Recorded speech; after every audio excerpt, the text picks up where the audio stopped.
तंग मिजाज की शायरी करने वाले डॉक्टर रफीक गड़बड़ साहब ने शिरकत की मोहम्मदपुर बिलरियागंज आजमगढ़ के मुशायरे में और अपने अशार से लोगों का दिल जीता। ये मुशायरा रॉकी टॉक पर सुना गया।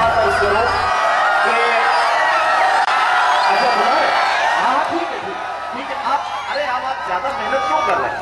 आपने इसी काम के लिए मुझे यहाँ बिठाया है, तब आपने इशारा कर दिया तो मैं रफीक गड़बड़ साहब को जरूर बुलाऊंगा और उनसे गुजारिश करूंगा कि कम से कम 4 मिसरे और सुनाएं जनाब रफीक गड़बड़।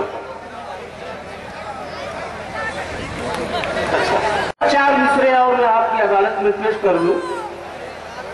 अर्ज किया है कि बिरयानी के साथ कुछ मिठाइयां भी हो, बिरयानी के साथ कुछ मिठाइयां भी हो, लाजिम हमारे वास्ते नमकीन नहीं है, लाजिम हमारे वास्ते नमकीन नहीं है। और कहकर बराती 100 आते हैं 150। अरे मियाँ शादी का ये पंडाल है, कंटीन नहीं है, शादी का ये पंडाल है, कंटीन नहीं है। और निकाह पढ़ा कुछ भी नहीं, अगुए ने बताया कलमा जरूर पढ़ता है बेदीन नहीं है, कलमा जरूर पढ़ता है बेदीन नहीं है। और सट्टा खेल लेता है वो भी कभी कभी, लड़का मगर शराब का शौकीन नहीं है, लड़का मगर शराब का शौकीन है। और 4 मिसरे देखिए कि सफेद पोश बदन पाई पाई ले लेंगे, क्या करना? सफेद पोश बदन पाई पाई ले लेंगे, वतन के नाम पर सारी कमाई ले लेंगे, वतन के नाम पर सारी कमाई ले लेंगे। जो तंदुरुस्त हैं उनकी तो कोई बात नहीं, जो अधमरे हैं उनको कसाई ले लेंगे, जो अधमरे हैं उनको कसाई ले लेंगे। और मेरा ये मशवरा है शायरों से है गड़बड़, फरार हो चलो वरना पिटाई ले लेंगे। रफीक गड़बड़ साहब ने आपको बहुत हंसाया, आपके चेहरों पर अभी तक मुस्कुराहटें हैं। यकीन जानिए आज के अहद में हंसना वाकई बहुत मुश्किल काम है, और हम अगर एक लम्हे के लिए हंस लें तो सैकड़ों आंसू हमारा पीछा करने के लिए निकल पड़ते हैं। दोस्तों सच्चाई ये है कि हवलदार यादव जी यहाँ तशरीफ रखते हैं।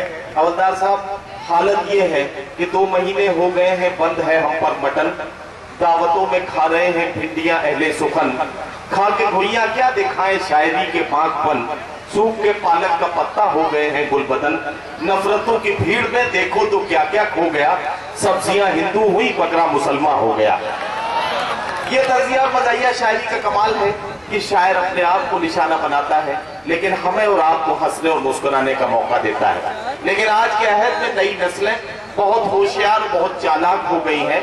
एक नौजवान बहुत देर से एक बुर्कापोश खातून का पीछा कर रहा था, वो खातून जिधर जाती नौजवान उसके पीछे पीछे उधर ही हो जाता, एक गली से दूसरी गली, दूसरी गली से तीसरी गली।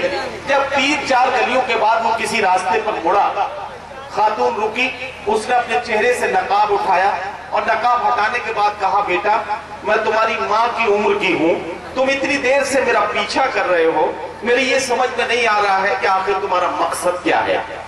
उस नौजवान ने जवाब दिया कि खाला आप तो जानती हैं कि पिछले साल मेरी अम्मी का इंतकाल हो गया और मैं अपने अब्बा के लिए रिश्ता तलाश कर रहा हूँ। तो ये असल में नई नस्लों के हाजिर जवाबी है जो हमें हंसने और मुस्कुराने पर मजबूर कर देती है। मैं बहरहाल बहुत मुबारकबाद पेश करता हूँ आप सबको, और खासतौर से बाशिरकान मोहम्मदपुर को कि आपकी मोहब्बतों के सहारे ये मुशायरा अपने कामयाबियों के सफर पर। इस मुशायरे के कन्वीनर है जनाब इसरार प्रधान साहब। इस मुशायरे की शानदार निजामत की हिंदुस्तान के मशहूर और मारूफ नाज़िम मुशायरा और शायर जनाब नदीम फर्रुख साहब ने। तो ये था आजमगढ़ के मोहम्मदपुर गांव के बिलरियागंज का एक शानदार मुशायरा। इस मुशायरे की खास बात ये रही कि हमने 2012 में ये मुशायरा कवर किया था और 2014 में हमें एक बार फिर इनविटेशन मिला, लेकिन बीच में बारिश ने और तूफान ने खलल डाला। लेकिन बहरहाल ये मुशायरा मुकम्मल हुआ। उम्मीद करता हूँ ये मुशायरा आपको अच्छा लगा होगा। ये मुशायरे का एक वीडियो नहीं है, अगर आपको पूरा मुशायरा देखना है तो हमारी वेबसाइट www.rockytalkmedia.com लॉगिन कर सकते हैं। अगर आपको और मुशायरे देखना है तब आप हमारी वेबसाइट लॉगिन कीजिए। अगर आपको ऑनलाइन मुशायरा देखना है या खट्टी मीठी बातें करनी है तो आज ही अपने मोबाइल में डाउनलोड कीजिए रॉकी टॉक की एप्लीकेशन और बदल लीजिए अपनी दुनिया। फिर किसी शहर से किसी और मुशायरे को आप तक पहुंचाएंगे। कैमरा पर्सन अजीम खान के साथ शफीक खान, रॉकी टॉक के लिए आजमगढ़ से।